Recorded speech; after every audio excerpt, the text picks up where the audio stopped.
इधर धुंधकारी अब निर्द्वंद हो गया, अब कोई किसी का डर भय नहीं है।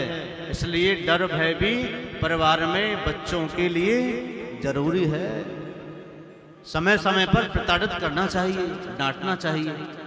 कोई गलत काम करे तो डांटो, समझाओ, प्यार से समझाओ। प्यार की ना माने तो फिर थोड़ा सा डांट के भी समझाओ। ये बहुत आवश्यक है। बाल्यकाल में बालक गलत काम करता है और तुम हंस रहे हैं, खुश हो रहे हो, तो समझो उसको तुम पुष्ट कर रहे हो। रोको, वही रोक दो।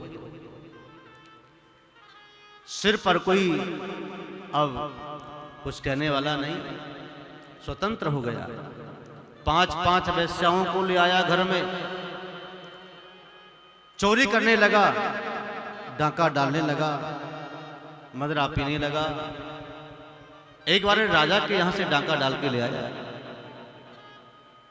खूब माल टाल लेकर के आया। और 5 वेश्याओं ने सोचा कि ये तो खूब माल लेकर के आया है और राजा छोड़ेगा नहीं। राजा के दूत, राजा के सिपाही यहाँ आएंगे और इसके साथ हमको भी बांध करके ले जाएंगे, हम भी जेल में चक्की पीसेंगे। इसलिए 5 वेश्याओं ने सोच लिया कि इसको मार डालिए। तो 5 वेश्याओं ने उसे खूब मदरा पिलाया, खूब शराब पिलाई और शराब पिला पिला करके उसको मदहोश कर दिया। 4 पाई पर लिटा दिया और रस्सी से कस के बांध दिया और उसके मुख में जलते हुए अंगारे भर दिए। चिल्ला न सके, कुछ बोल न सके, और गडासा लेकर के उसके खंडों को अंग अंग काट करके और वहीं गड्ढा खोद करके दबा दिया। सारा माल ताल लेकर के फरार हो गई 5 वेश्याएं। अब सोचिए, विचार करना कि अशुभ पथ पर, अशुभ मार्ग पर चलने वाला जीव क्या बच पाएगा? जिस घर में मदिरालय है, जिस घर में मदिरा का पान किया जाता है, जिस घर में मारपीट होती है, गाली गलौज होता है और अन्य प्रकार के दोष, मांस आदा है, मांस भक्षण किया जाता है, वह घर बच नहीं पाता, वह नष्ट हो जाता है। उस घर में कोई पानी पिलाने वाला बचता नहीं।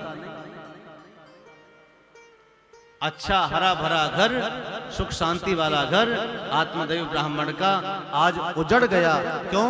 कपट की संतान घर में आ गई, छल की संतान घर में आ गई, सब कुछ उल्टा होता चला गया।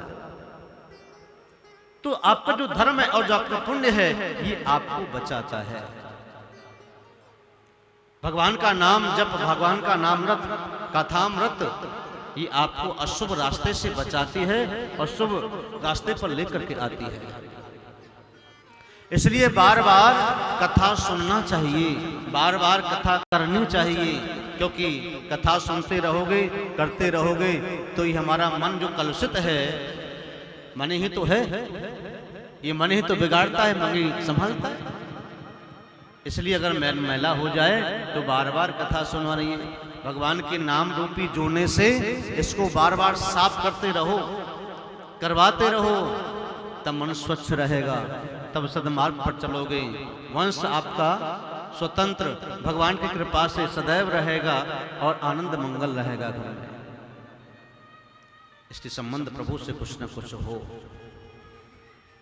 गोकर्ण को जब पता लगा कि मेरे पिता ने भी आत्मत्याग कर लिया है, प्राण त्याग दिए हैं, तो गया में जाकर के पिंडदान किया और अनन्य प्रकार के साधन किए।